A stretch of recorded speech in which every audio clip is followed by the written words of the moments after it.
Hey guys, well, you probably watched the video from a few days ago when I caught some buffalo fish. These are the ribs out of the buffalo fish, and there's a couple of ribs in each section. And if you remember what I said about this, these are really good, but they're really fat. They've got a lot of fish fat in them, so they're kind of oily. So you don't want a batter on them. All you want is a dusting on them. That's personal preference. You don't want anything that's going to hold more oil. And you want to cook them real well. We're going to douse these with a little mustard. Aha, that's my secret ingredient.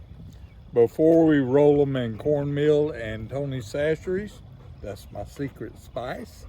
And we're going to get these ready with a little mustard. Right here. This is the good stuff. It doesn't take much, but what it does take is for you to get your clams in here and work it around. You want to coat them good. It's a carrying agent to hold your dusting on better, but it also, you don't really taste the mustard, but it does remove a little bit of the fishy taste. And with buffalo, that's a good thing. Buffalo fish from the Arkansas River.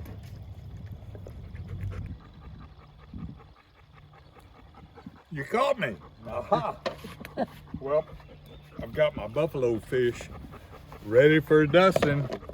Cornmeal, Tony Chachere's, that's all you need. You don't need anything else.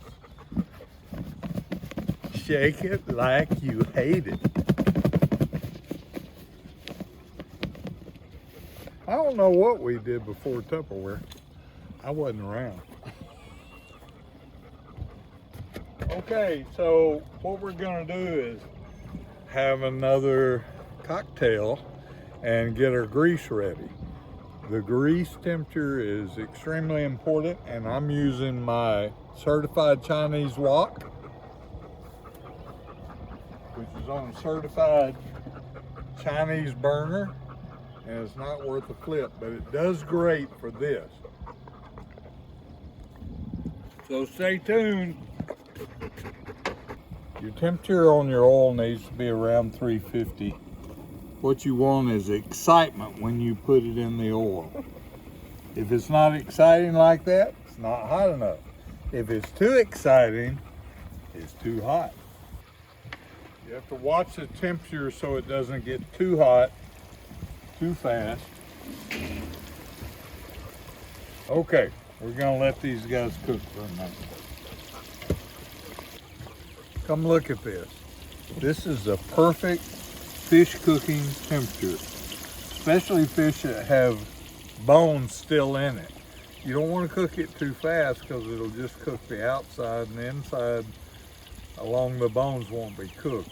You want this cooked slowly but vigorously, just like that. That's perfect.